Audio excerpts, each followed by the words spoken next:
Hey everybody. I'm in Louisiana now. I've been here for a while, but I've been so wrapped up in grad school and other things that I haven't had a chance to update.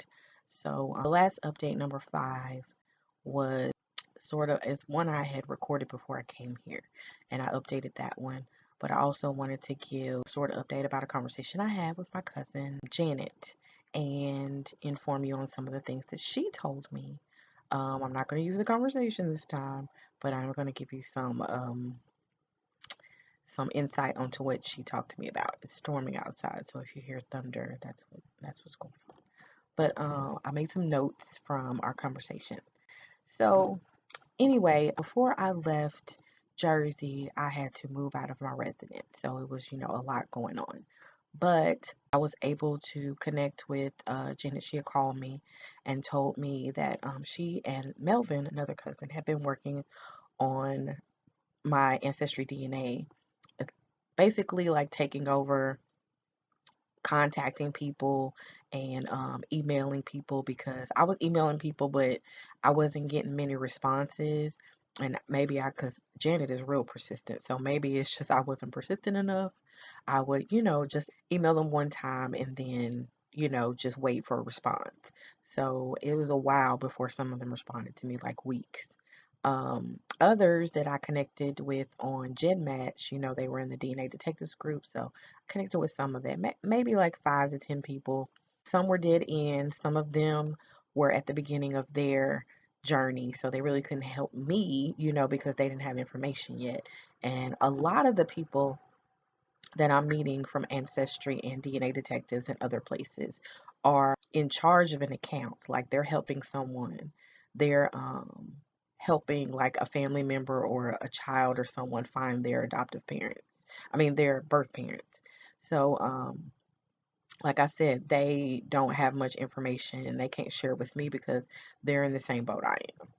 But anyway, Janet connected with a bunch of people. She said she sent out like 20 emails connecting with people from my Jet Match matches as well as Ancestry matches.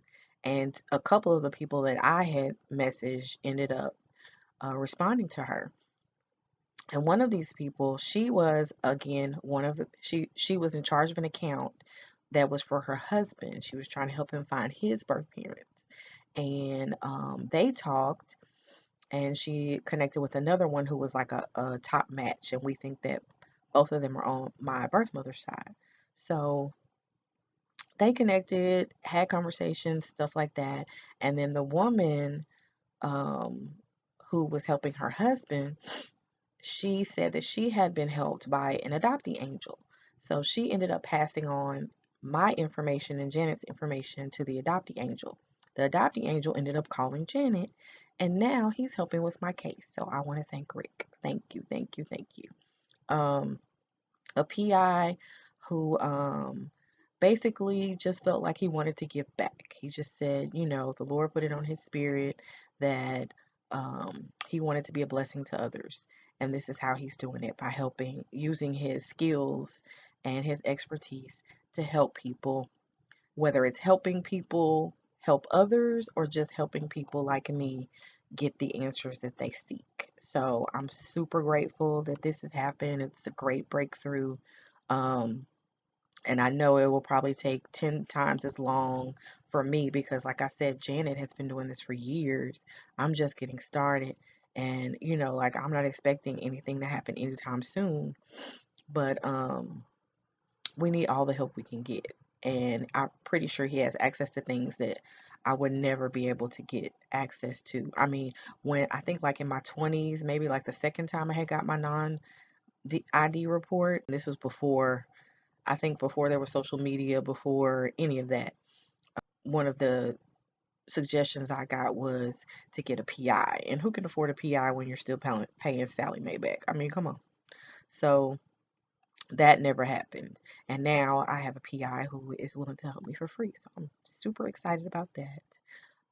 And he's basically going to give Janet all of, like he's going to make her his student, so train her on how to help me and give her the insight that he has. So um, she can help me get the answers, and they're going to work together now on my case. So I'm super excited about that. So yeah, that's what's happening. That's the latest development. Some of the relatives I've connected with, we're exchanging information, we're keeping in contact, and I'm grateful for that while I'm here in Louisiana. Well, before I even left, I had like, a list of things I wanted to do.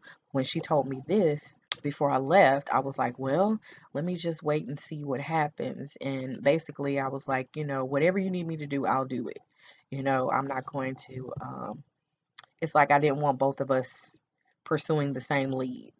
So I'm going to let them work, and whatever they need me to do, I'm here to do it, in between grad school and work and all the other stuff that's going on in my life. But while I'm here, I hope to connect with the anonymous cousin, to meet Janet, and hopefully by the time I leave here after the new year, I will have connected with some of the, some more of the birth family. We'll see.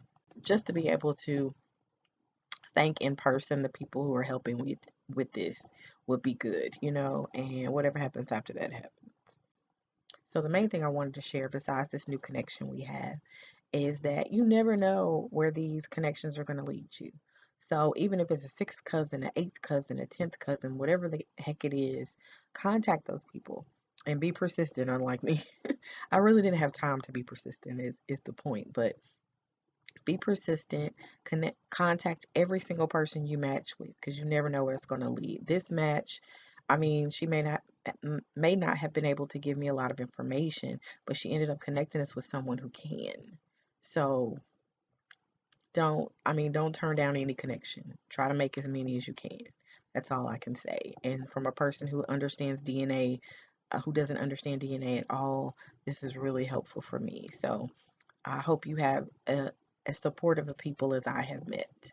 And if you don't, like I said, just keep collecting information, keep making connections, and do what you can.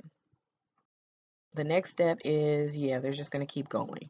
And what she's decided is that she's going to keep pursuing, trying to figure out who my birth dad is.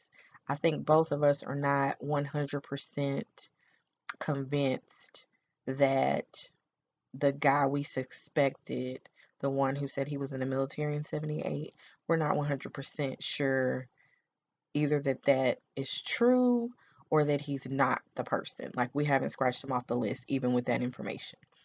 So I think what's going to happen is they're going to probably try to pursue him. We're going to probably try to get a DNA test either from him or a sibling or something like that. So we'll see how that works out. But, they're just going to keep pursuing, trying to find my birth dad and then move on to the birth mom. Since we have the Nash connection, and that's what we have the most information on. But I guess we'll see. As they work together, we'll just go where it leads us, I guess. We're just going to take it one step at a time. So, yeah, that's the update. I have an angel now here on Earth, helping me, and Janet is, taking over the operation, and I'm so thankful for her, and Melvin, and my anonymous cousin, and everybody who's offered help, who's offered advice, who's offered information. I'm so thankful for y'all. So we'll see where it goes from here, and I'll update you when we have something to tell. Thank y'all.